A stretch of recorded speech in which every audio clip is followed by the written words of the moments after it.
Hello everyone, I hope you all are doing well. আজকে অনেক দিন পর ভ্লগ পোস্ট করছি। মাঝখানে দেশের যে অবস্থা ছিল, ডেইলি জাস্ট টেনশন যে কি হচ্ছে কি হবে, মানে এখনও ভাবলে আমার এত খারাপ লাগে। যারা আন্দোলনে শহীদ হয়েছে আমি তাদের প্রত্যেকের আত্মার মাগফিরাত কামনা করছি। এখন আল্লাহর রহমতে সবাই নর্মাল লাইফে ফিরছে। আমি দোয়া করি যেন দেশে সব কিছু ঠিক হয়ে যায়।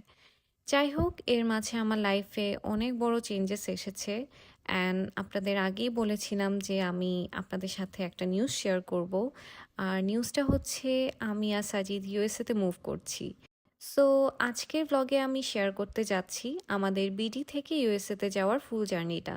অ্যান্ড আমি কেন যাচ্ছি এটা আপনারা ব্লগ দেখলেই বুঝতে পারবেন। So let's get started. সকালে ঘুম থেকে উঠেই আমরা সবাই মিলে একসাথে নাস্তা করলাম, চা খেলাম অ্যান্ড দেন রেডি হয়ে বের হয়ে পড়লাম ফ্লাইটের জন্য। আমি সকাল থেকেই প্রতিটা মুহূর্ত উপভোগ করছিলাম, কজ মাথায় একটা জিনিসই ছিল যে কবে আসবো আবার এখানে, আর যখন আসবো সব কিছু সেমই যেন থাকে যেমনি রেখে যাচ্ছি। গাড়িতে আমি দুই আম্মুর মাঝখানে বসেছিলাম অ্যান্ড নিজেকে কন্ট্রোল করছিলাম যেন বেশি ইমোশনাল না হয়ে যায়, কজ আমরা মন খারাপ করলে আম্মুর আরও বেশি ইমোশনাল হয়ে যায়। যাই হোক, রাস্তায় আল্লাহর রহমতে কোনো জ্যাম ছিল না, আমরা খুব তাড়াতাড়ি পৌঁছায় যাই এয়ারপোর্টে। এয়ারপোর্টে পৌঁছানোর পর আমাদের হাতে অনেক বেশি টাইম থাকে, দ্যাটস ওয়াই আমি আর সাজিদ সবার সাথে দাঁড়ায় গল্প করছিলাম। এই টাইমে আবার কবে দেখা হবে সবার সাথে এটা ভেবে এত বেশি খারাপ লাগছিল। বাট যেহেতু যেতে হবে, সবাইকে বিদায় দিয়ে আমি আর সাজিদ এয়ারপোর্টের ভিতরে ঢুকে গেলাম আর লাগেজ র্যাপ করে নিলাম। পার লাগেজ র্যাপ করতে আমাদের 300 টাকা লেগেছিল।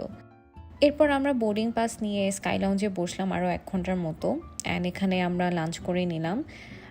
আমার একদমই খিদা লাগছিল না, সকালেও আমি বেশি খেতে পারি নাই, এখানেও বেশি খাই নাই, কজ আমার খুবই মন খারাপ ছিল। আমার বিড়ালগুলোর কথা মনে পড়ছিল, ফ্যামিলির কথা মনে পড়ছিল। ওই টাইমে বাংলাদেশেই ছিলাম, বাট মনে হচ্ছিল অনেক দূর হয়ে গিয়েছি। আসলে যারা এত দূরে যায় তারা ছাড়া এই ফিলিংসটা কেউ বুঝতে পারবে না। যাই হোক, এরপরে আমরা চেক ইন ফেজ পার করে প্লেনে উঠলাম। আমরা সৌদি এয়ারলাইন্সে করে ইউএসএতে যাচ্ছি। আমাদের ফার্স্ট ট্রানজিট হচ্ছে জেদ্দাতে। বিডি থেকে জেদ্দা যেতে প্রায় 7 ঘন্টার মতো লাগে। বেসিক্যালি আমরা ইউএসএতে পড়ালেখা করতে যাচ্ছি। আমি স্টুডেন্ট ভিসা F1 ভিসাতে যাচ্ছি, আর সাজিদ আমার সাথে আপাতত F2 ভিসাতে যাচ্ছে। আর আসলে ইউএসএতে যাওয়ার আগে ইউনিভার্সিটিতে অ্যাপ্লাই করা, ভিসা ইন্টারভিউর জন্য প্রিপেয়ার হওয়া, শপিং করা, এই সব কিছুর জন্য এতই বিজি ছিলাম যে কোনো ভ্লগ বানাতে পারি নাই। যাই হোক, এরপর আমাদের জার্নি স্টার্ট হলো। কিছুক্ষণ পরেই আমাদের খাবার সার্ভ করলো। আমাদের তখন খিদা ছিল না, বাট খাবার তো নষ্ট করা যাবে না, সো খেলাম জোর করেই বলা যায়। এরপর আমি প্ল্যান করলাম যে আমি একটা সিরিজ দেখবো বসে বসে, বাট কিছুক্ষণ সিরিজ দেখার পর আমি ঘুম। দেন উঠে সাজিদের সাথে গল্প করলাম, চা খেলাম, টাইমই যাচ্ছিল না আসলে। এতক্ষণ এভাবে বসে থাকতে কার ভালো লাগে। প্রায় 7 ঘন্টা জার্নি করার পর আমরা মরুভূমির উপর দিয়ে যেতে যেতে জেদ্দা পৌঁছায় গেলাম। জেদ্দায় আমাদের ট্রানজিট ছিল 9 ঘন্টার। It sounds pathetic and actually it is. By the way, Jeddah airport অনেক সুন্দর লেগেছে আমার, আবার অনেক ভালোও লেগেছে, কজ এখানে মানুষজন কম ছিল, কোথাও গ্যাদারিং ছিল না তেমন। আর আমরা এই এয়ারপোর্টে কিছু বাঙালিও পেয়ে যাই, তাদের সাথে কিছুক্ষণ ছিলাম আমরা। যাই হোক, আমার আর সাজিদের সবচেয়ে মজা লেগেছিল এই ফ্ল্যাট স্কেলেটরগুলো দেখে। বিডিতে তো এমন কিছু দেখা যায় না, বাট বাহিরে দেশি এয়ারপোর্ট তো অনেক বড়, দ্যাটস ওয়াই এই টাইপ স্কেলেটরগুলো অনেক কাজে আসে তাড়াতাড়ি মুভ করতে। এত হাঁটাহাঁটি করে আমার অনেক খিদা লেগেছিল, সো একটা দোকানে বসে একটা প্যাকেজ কিনে নিলাম। আপাতত আমরা রেস্ট নিতে চলে গেলাম লাউঞ্জে। সাজিদের প্রায়োরিটি পাস ছিল, দ্যাটস ওয়াই পার পার্সন আমাদের $35 লেগেছিল লাউঞ্জে বসতে। এই লাউঞ্জে আমরা বাঙালি খাবার মিস করছিলাম। একদিনও হয় নাই আমাদের এখানে আসার, আর আমরা তখনই বাঙালি খাবার মিস করা স্টার্ট করে দিয়েছিলাম। যাই হোক, এরপর রেস্ট নিয়ে খাওয়া দাওয়া করলাম, সিরিজ দেখলাম, একটু চা কফিও খেলাম। লাউঞ্জে ভালোই টাইম কাটলো আমাদের, নেট স্পিডও ভালো ছিল, আমরা কিছু সিরিজও ডাউনলোড করে নিলাম। দেন বসে কিছু পিকচার্স তুলে বের হয়ে পড়লাম। বের হয়ে ডিউটি ফ্রি শপগুলোতে ঘুরছিলাম।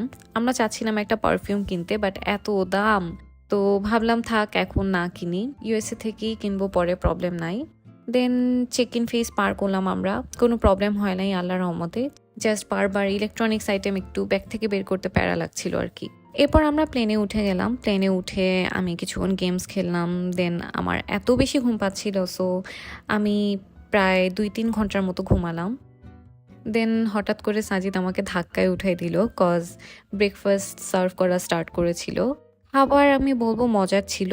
মেইনলি ডিম থাকলে আমার যে কোনো খাবারই ভালো লাগে। এরপর আমরা একটা সুন্দর ভিউ দেখতে পেলাম।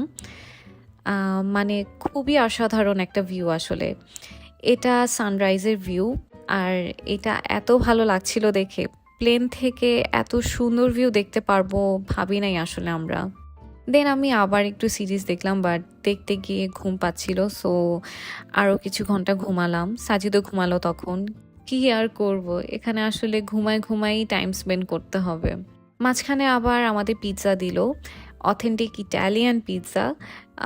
সাজিদের পিৎজা অনেক মজার লেগেছে, আমার অত ভালো লাগে নাই। আমার বাংলাদেশি পিৎজাই ভালো লাগে আসলে। এরপর একটু ফ্রেশ হলাম, দেন আবার ঘুম দিলাম। দেন সাজিদ একটু গেম খেললো, দেন আবার আমাদের খাবার দিল। সাউথ এয়ারলাইন্সের খাবার আমি বলবো মজার লেগেছে আমার সবগুলোই, যদিও পিৎজা আমার অতটা ভালো লাগে নাই, বাকি সব ঠিক ছিল। আমরা ম্যাপে দেখলাম যে আমরা কাছাকাছি চলে আসছি, সো আমরা আর ওয়েট করতে পারছিলাম না যে কখন এখান থেকে বের হব। সো ফাইনালি জেএফকেতে পৌঁছায় গেলাম ১৩ ঘন্টা জার্নির পর। এখানে এসে আমরা যতটা টায়ার্ড ছিলাম তার চেয়ে অনেক বেশি খুশিও ছিলাম, কজ ফাইনালি আমরা ইউএসএতে চলে আসছি।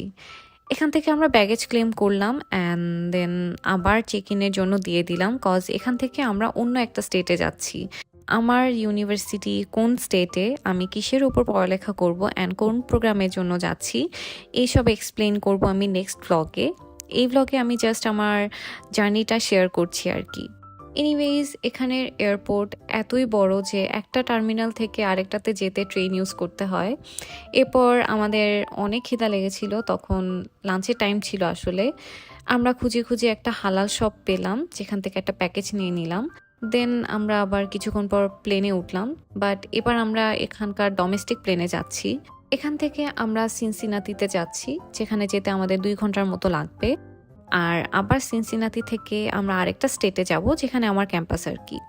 সো ২ ঘন্টা জার্নি করার পর আমরা সিনসিনাতি পৌঁছায় গেলাম। দেন ব্যাগেজ ক্লেম করার পর একজন প্রফেসর এসে আমাদের পিক করলো। উনি আমাদেরকে আমাদের নিউ অ্যাপার্টমেন্ট পর্যন্ত নিয়ে গেলেন। So we are really grateful to him. And এভাবেই আমার বিডি টু ইউএসএর জার্নি শেষ হলো। নেক্সটে আমি ইউএসএতে আমার ডেইলি লাইফের আপডেট নিয়ে ভ্লগ শেয়ার করব। টিল দেন সবাই ভালো থাকবেন। আল্লাহ হাফেজ।